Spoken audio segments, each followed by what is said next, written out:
So here we have our first Viewer's Choice Small Fries review, since if you support us on Patreon, because I mean really, how is there any better way to spend your money? You get to force us to review any movie you want. Any movie. Damn it, Paul, so now here we are. Thanks a bunch, bud. Because he demanded that we watch the Pauly Shore classic Son-in-Law. I'm actually surprised by Paul's restraint not forcing Biodome on me, so I guess I should be grateful. I am so fat. Nobody likes me. People didn't like me in high school. Now, Pauly Shore has always been kind of infamous for being one of the most annoying and inexplicable movie stars to ever have their brief 15 minutes of fame. In the early 90s, he was in a string of comedies that made a decent amount of money, but were totally sharded on by critics, and it's easy to see why. Most of them are god-awful. But Simmons has never been anywhere near this obnoxious, and the movie fails because we can't for one moment believe anything about the character, and especially that everyone would start to like him. Absolutely. This guy is the most obnoxious performer in the movies today. He really is. But I have to give Pauly Shore credit in that his god-awfulness never became offensively bad like Rob Schneider or nails on a chalkboard irritating like Adam Sandler. Thank you. Yes, I mean, you want that? He was just a goofy, dumb surfer dude who always talked, acted, and behaved like a stoned teenager no matter what. The rare times I saw him as a kid, actually mostly through the frickin' Goofy movie, I really didn't mind him, especially in comparison to the Happy Madison crap of today. You know, he was harmless. Cheddar Wizard! So Son-in-Law focuses on a teenage girl played by, oh wow, Carla Gugino. I like Carla Gugino. She's usually in pretty bad movies, but she's damn good looking and usually a pretty solid actress, except for in Watchmen. Oh my good lord, that was frickin' embarrassing. Things are tough all over. Cupcake. She's moving out to university, leaving behind her hunky boyfriend and nice good old family farm with her nice good old farm family, including the bad guy from Mighty Ducks and a chubby brother that is way too fucking interested in his sister's naughty bits. Sensible white cotton breeze, Rebecca. I can't hear you. Now this is underwear. Zach. The opening scenes are fine, pretty clunky, but whatever. We're all just waiting for Pauly Shore to pop up, and when he does, oh boy. Oh, you have a daughter. Is she hot? What? Don't worry, I'll keep a special eye on her for you. My name's Carl. And I'm the resident advisor. Oh, shit. So here's something the critics never like to admit about Pauly Shore. He can be funny. He often is funny. It's the movies surrounding him that are total turds, and yes, since most seem to be written for his low denominator, that doesn't exactly get him off the hook. So Campus Life immediately looks like every Hollywood version of Campus Life that doesn't actually ever exist in the real world. There's epic costume parties, hot lesbians making out all the time, mud wrestling, Brendan Fraser in a legitimately awesome Encino Man cameo, all that shit. Gugino thinks, nope, way too much for my country gal soul, but Shore convinces her to stay and try new things, and you know what? As simplistic as this is, the scene kinda works. Why'd you come here in the first place, Beck? To try something new, right? Yeah. Well, how can you try anything new if you haven't even left campus yet? Busted. I know, you're right. So through the use of not amusing montaging, Shore and Gugino become friends as he shows her the ropes on being a university asshole, complete with tattoos, excessive drinking, and dressing like a skank. I have no clue if they ever actually attend class at this university, but whatever, filming in big classrooms is expensive, way easier to film in a dorm room or a beach. She's going back home for Thanksgiving, but of course, poor Pauly Shore, he doesn't have a family to go back to. So he comes back home with her, and now we can figure out where the flick is going. Wacky fish out of water hijinks, oh boy! Except, not really. It tries to do that, but it fails. Dale told me to do it! Stay back! I was just dead!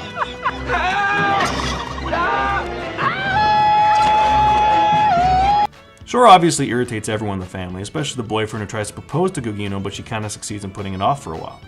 Shore's character is tough to pin down because sometimes he's kinda amusing in a small doses sort of way, but then other times he's just so awkward and off-putting you think, when will they kick this fucker out of their house and why are they taking so long? Like, what's funny or endearing about this? You ever meet the Tooth Fairy? No. Never? No.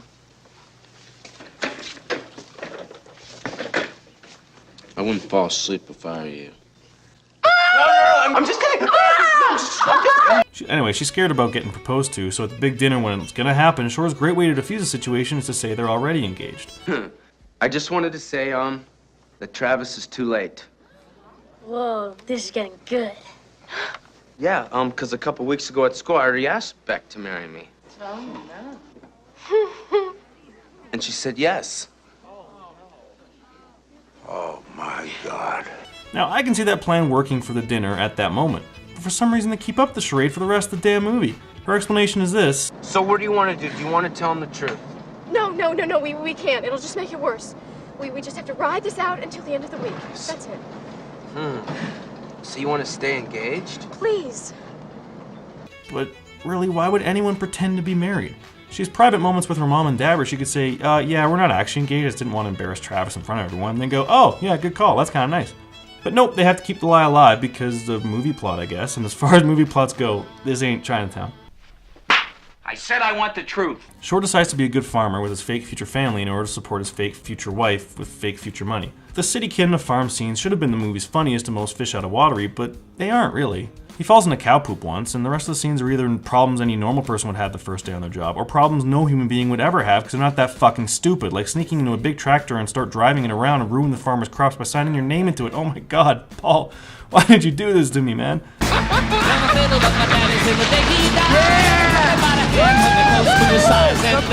Theo, we're a team, man, bro. I hate that guy. Shore does have one cute moment where he uses skateboarding and totally stoned without smoking thoughts to feed the pigs, and the flick needed more of these kind of clever turnarounds, but that's about it. Here it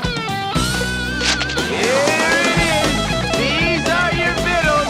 Come and get it, baby. It's chow time. Anyways, of course the family winds up liking Shore. The ways the movie makes this happen range from meh, like bonding with a kid brother over Playboys, to flat out super dated and kinda creepy, like hitting on his fake mom-in-law and convincing her to get more dolled up for the box social with. You don't like it, do you? No, I think I do. I think I like it a lot. See, kids, comedy was a very different place back in the early 90s, like how the only thing scarier than having a heart attack is having another guy's lips on yours. Ew, gay stuff, it's so icky. Go 90s. What happened? What happened? Jeez, he tried to kiss me. Dude, I was doing CPR. I know what I'm doing. I majored in it for a half semester. So Travis seems all cool with everything and plans a bachelor party, which of course will result in something bad happening to ruin the budding romance between Gugino and Shore. Son-in-law wants us to like and believe these two characters, and in a way I did sort of as friends, but as lovers, not a frickin' chance.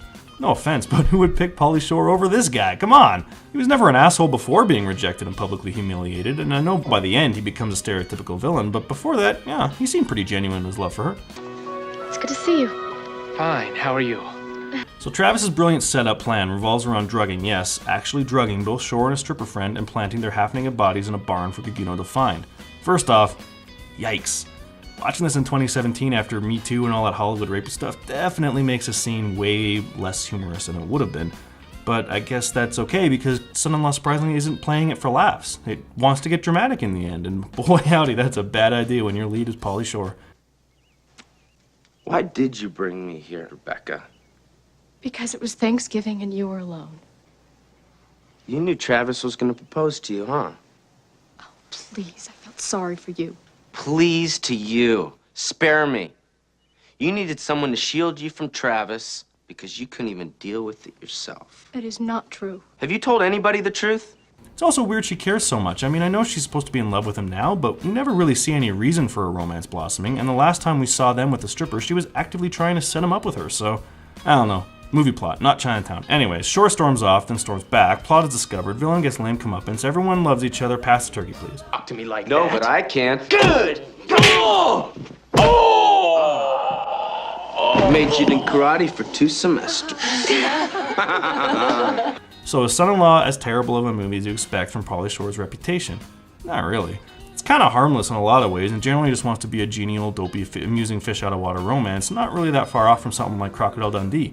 Comparing this to the corporate sellout, intelligence-insulting garbage like Grown Ups or Paul Blart isn't really fair because I actually do think the filmmakers' hearts were in the right place with this movie. Oh shit, wait, why am I defending this movie? It's fucking Son-in-Law! It sucks! Sorry Paul, buddy old pal, but I gotta give this fish 1.5 fries out of 5. Shut up! We got the point! If I had a choice, if you said you can watch Pauly Shore for 90 minutes or Andrew Dice Clay for 90 minutes, I'd take Clay. Disappointed.